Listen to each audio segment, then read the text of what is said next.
الرحمن الرحیم۔ وضو کا طریقہ۔ حضرت عثمان رضی اللہ عنہ سے روایت ہے کہ انہوں نے ایک دن اس طرح وضو فرمایا کہ پہلے اپنے دونوں ہاتھوں پر 3 دفعہ پانی ڈالا، پھر کلی کی اور ناک میں پانی لے کر اس کو نکالا اور ناک کی صفائی کی، پھر 3 دفعہ اپنا پورا چہرہ دھویا، اس کے بعد دائنا ہاتھ کوہنی تک 3 دفعہ دھویا، پھر اسی طرح بایاں ہاتھ کوہنی تک 3 دفعہ دھویا، اس کے بعد سر کا مسح کیا، پھر دایاں پاؤں 3 دفعہ دھویا، پھر اسی طرح بایاں پاؤں 3 دفعہ دھویا۔ اس طرح پورا وضو کرنے کے بعد حضرت عثمان رضی اللہ عنہ نے فرمایا کہ میں نے رسول اللہ صلی اللہ علیہ وسلم کو دیکھا کہ آپ نے بالکل میرے اس وضو کی طرح وضو فرمایا، اور ارشاد فرمایا کہ جس نے میرے وضو کے مطابق وضو کیا، پھر 2 رکعت نماز دل کی پوری توجہ کے ساتھ ایسی پڑھی جو حدیث نفس سے خالی رہی، یعنی دل میں ادھر ادھر کی باتیں نہیں سوچیں، تو اس کے پچھلے سارے گناہ معاف ہو گئے۔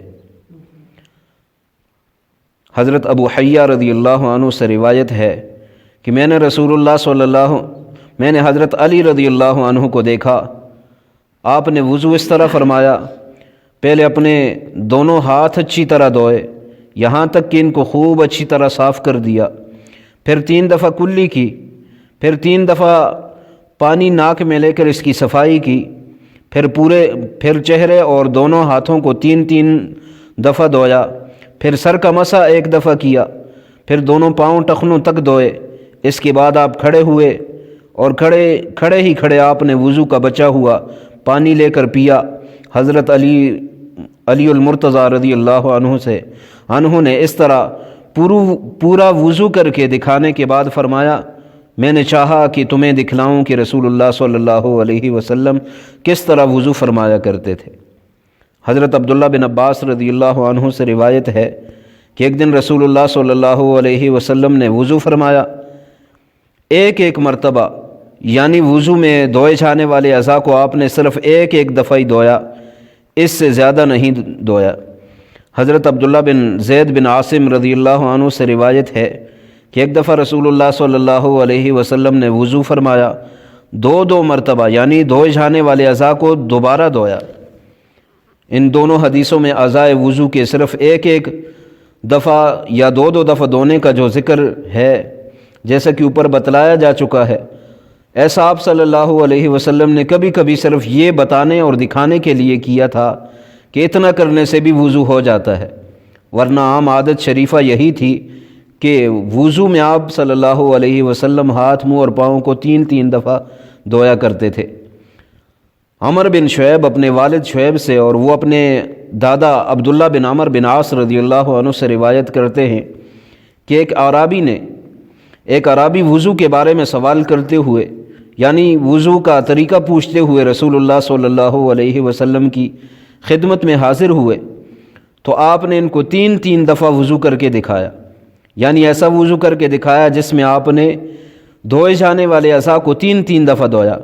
اس کے بعد آپ نے ان اعرابی سے فرمایا کہ وضو ایسا ہی کیا جاتا ہے، تو جس نے اس میں اپنی طرف سے کچھ اور اضافہ کیا تو اس نے برائی کی اور زیادتی کی اور ظلم کیا۔ حضرت عبداللہ بن عمر رضی اللہ عنہ سے روایت ہے کہ رسول اللہ صلی اللہ علیہ وسلم نے ارشاد فرمایا، جو وضو کرے 1 دفعہ، یعنی دھوئے جانے والے اعضاء کو اس میں صرف 1 ہی دفعہ دھوئے، تو یہ وضو کا وہ درجہ ہے جس کے بغیر کوئی چارہ ہی نہیں، اور اس کے بغیر وضو ہوتا ہی نہیں، اور جو وضو کرے 2 مرتبہ، یعنی اس میں اعضاء وضو کو 2 دفعہ دھوئے، تو اس کو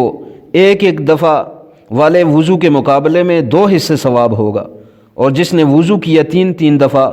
جو افضل اور مسنون طریقہ ہے، تو یہ میرا وضو ہے اور مجھ سے پہلے پیغمبروں کا، یعنی میرا دستور اعضاء وضو کو 3 دفعہ دھونے کا ہے، اور مجھ سے پہلے انبیاء علیہم السلام کا طریقہ بھی یہی رہا ہے۔ یہ حدیث مسند احمد کی ہے اور اسی میں ایک دوسری روایت اس طرح ہے کہ رسول اللہ صلی اللہ علیہ وسلم نے ایک دن ایک دفعہ وضو کر کے دکھایا اور فرمایا کہ یہ وہ کم سے کم درجے کا وضو ہے جس کے بغیر کسی کی نماز اللہ تعالیٰ کے ہاں قبول ہی نہیں ہو سکتی۔ اس کے بعد آپ صلی اللہ علیہ وسلم نے 2 دفعہ کا وضو کر کے دکھایا اور فرمایا کہ پہلے وضو کے مقابلے میں اس کا ثواب دوہرا ملے گا۔ پھر آپ صلی اللہ